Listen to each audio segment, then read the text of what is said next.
Good morning, my friends. This is Baladev Das coming from you live inside of the greenhouse in my backyard. We've got some remodeling going on. This is a follow-up on a very special exposition involving what we call the Goloka chart. This is a very rare and detailed map of the cosmic creation according to the Vedic literatures, the ancient Sanskrit texts, particularly coming from Srimad Bhagavatam, which is a brilliant literature which summarizes all Vedic wisdom, and in particular for the conditioned souls of this Kali Yuga, that's you and I, we can gain great spiritual insight, not only into the structure of this creation, both material worlds and spiritual worlds, but we can understand our eternal nature and the supreme goal of self-realization. So this can all be delineated. We're not going to run through things too quickly here. Thank you for joining us today, and what topic we will delve into today, because we went over this map once in a more general way, we're going to go more in depth here, speaking today about this section, which is one single universe out of the countless universes that emanate from the fantastic supernatural body of Mahavishnu. There are innumerable universes that emanate in and out of the pores of Vishnu as he's breathing. This is known as cosmic creation and destruction. Every in-breath is the destruction of material universes. Every out-breath is the creation of material universes. So when I say countless, that means countless. His glance through his consort Ramadevi is then converted into material energy. The supreme transcendent being, really in one sense, becomes detached from his material creation, in the sense that he has other empowered beings, such as Lord Brahma, to help organize and run affairs. There are 33 million demigods who can orchestrate the carryings on of material activities and making sure that everything is functioning properly. So in a detached way, the Supreme Being Vishnu is always simply relaxing and enjoying in his transcendental state of eternal bliss. Now, the one thing I wanted to get into today for this short video is discussing the wheel of Samsara, which is keeping the conditioned souls bound in this creation, in this material universe. So as you can see, there are 7 layers to each particular universe: earth, water, fire, air, ether, false ego, and Mahat Tattva. These are impenetrable except by great yogis and mystics who become qualified to ascend through the permeable realm of material energy, penetrate beyond the Viraj River and the Karna Ocean, beyond the Brahma Jyoti, or the great light energy field of God, and enter into the kingdom of the Supreme Being. So we're going to come over here to another little graph. This is a beautiful graph which is very small, and if we can zoom in appropriately, what we're going to walk through here is looking at Korma. Here's my pointer stick. It's actually my paintbrush. Korma is a gigantic form of a supernatural entity who is, it says right here, for the earth, the resting place is Lord Shesha. So Lord Shesha is here. Shesha means snake. It's a mini hooded snake. And this is one expansion of God's multifarious forms, and that's simply holding up Bhumandala, or the place of all planetary systems, particularly the Earth planet and many other layers of planets. So this Kurma, he is the great being who is, for Lord Shesha, the resting place is the great tortoise beneath him. For the tortoise, the resting place is the wind. For the wind, the resting place is I myself. This is from the Brahma Vaivarta Purana, Sri Krishna Janma Kanda. So, these ancient texts describe what we would consider mythology, but we are coming to find that our material science is very ignorant in many respects, and that what we consider myths of the ancients could very well be reality as far as we know. So, looking closer here, I'm not going to break this down in utter detail because it's something that it's hard to wrap the material mind around. But what we're looking at here is a star system. Nakshatra are the planetary systems. So here we are familiar with the planets within our solar system.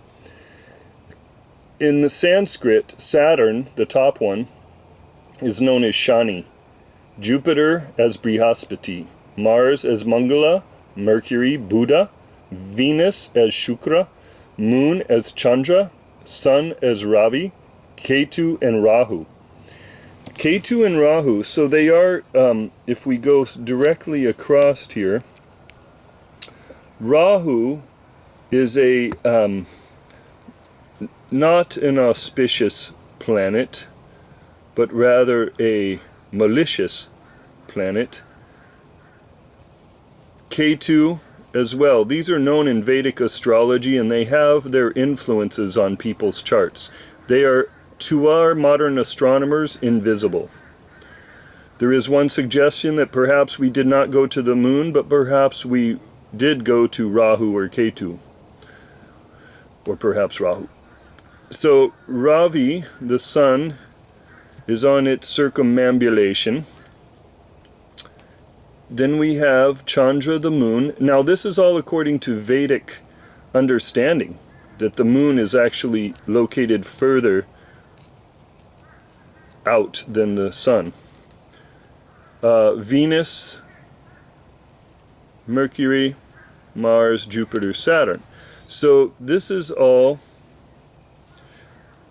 these planets are lying as if dangling from a chandelier by the pole star known as Dhruva Loka, the pole star. The pole star is a fixed body which is above, of course, planet Earth. Now, I'm not saying one way or another that planet Earth is round or a globe.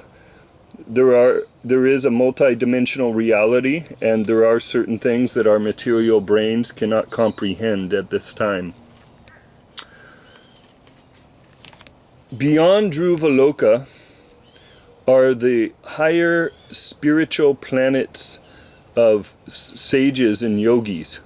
So these are elevated beings, and when I say spiritual, actually I mean semi-spiritual, because they are still within the Brahmanda, or within this one universe.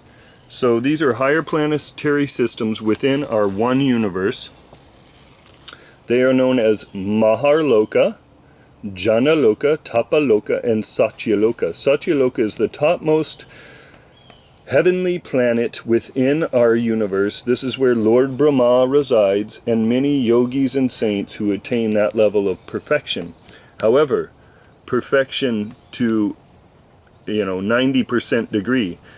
In order to ascend out of the material universe, one has to become a pure, 100% pure devotee of God. Now, when I say pure devotee of God, I mean a pure, loving servant of Vishnu, of Lakshmi Narayan, or of Radha Krishna. These and the many varieties of forms that they take. God is great, and God is not limited. And God expands himself and herself into many varieties of forms to attract the conditioned souls. However, these specific forms of Lakshmi Narayan and Radha Krishna are very in particular in the soul's most desirable aspects of loving union and loving service. Now back to the one universe. We as conditioned souls are situated within this 14 planetary system. See the numbers here? 1 through 14. We are situated, the human beings, right here, which is known as Earth, Bur Loka, number 7. See, the middle planetary system. The abode of human beings and other mortals.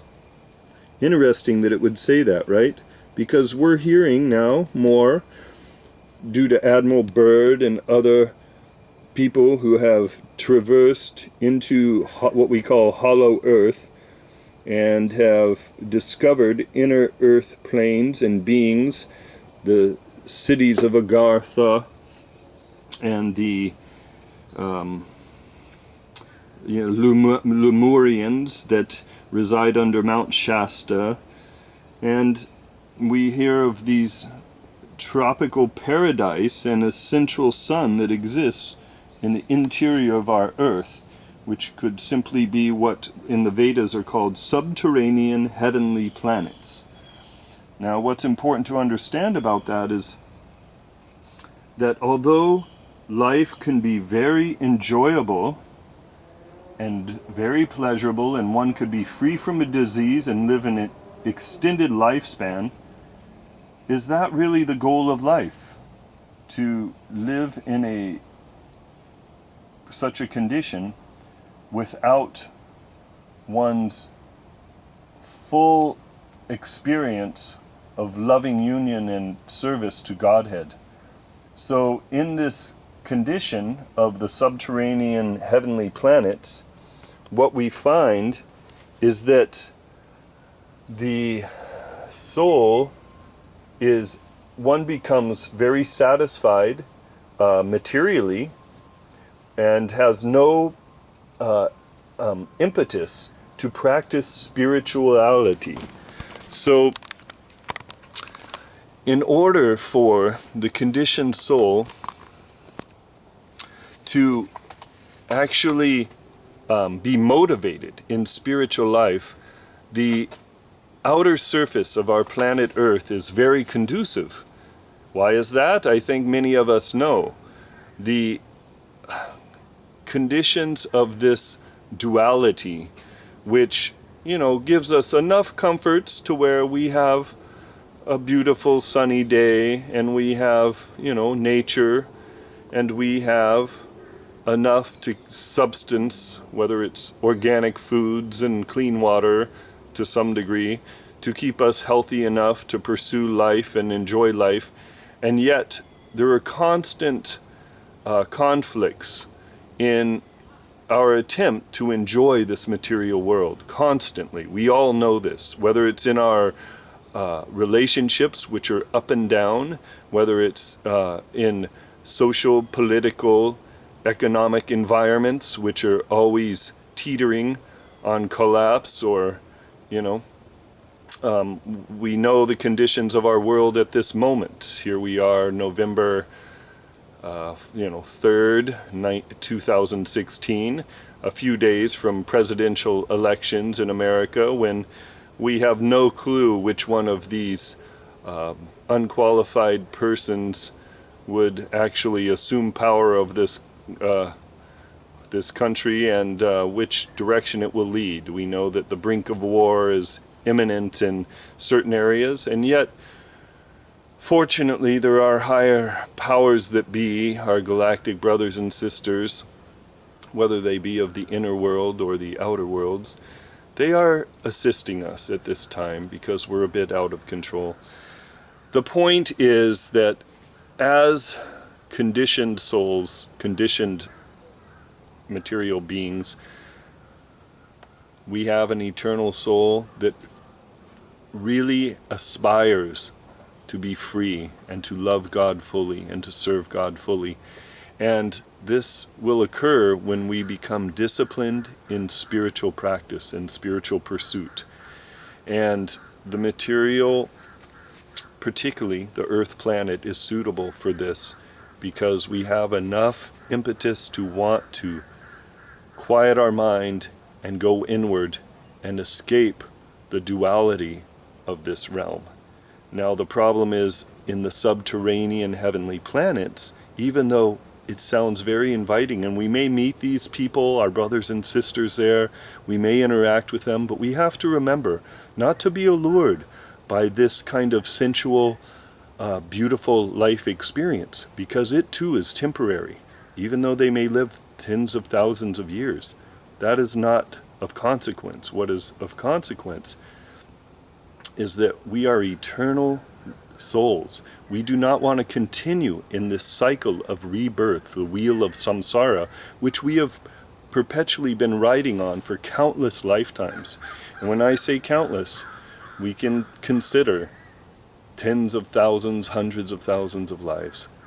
You know, it's said that the soul transmigrates from the lowest, most simple form of life, say a grain, through the mineral kingdom, the vegetable kingdom, the animal kingdom, to the human kingdom.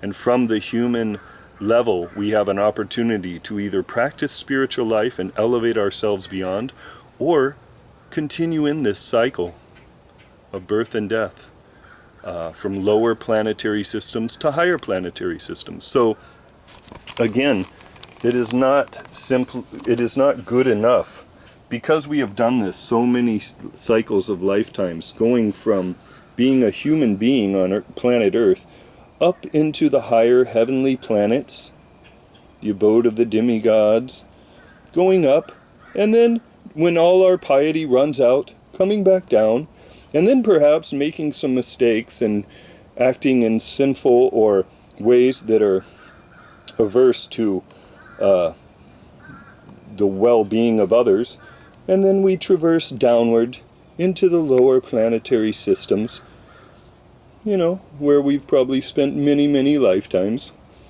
And here we find ourselves again at the Earth planet. So with an opportunity, the great sages and yogis, the great spiritual teachers of our time, have come to remind us of something. Whether for you it may be the Dalai Lama or another spiritual personality from another tradition, they are all reminding us to connect with our loving union with our Mother, Father, God. Now, this will be all for today's episode. There is so much more to discover. I urge anyone to visit our website, bhaktipalace.com. There you can find these charts, and as well the amazing spiritual literature, which is so vast and translated into English from the original Sanskrit with verses and purports, that is so entertaining and spiritually enlivening, called the Srimad Bhagavatam. particularly this fifth canto, which deals with cosmic creation from a Vedic perspective. I thank you very much for taking the time today, and that will be all for now. Namaste.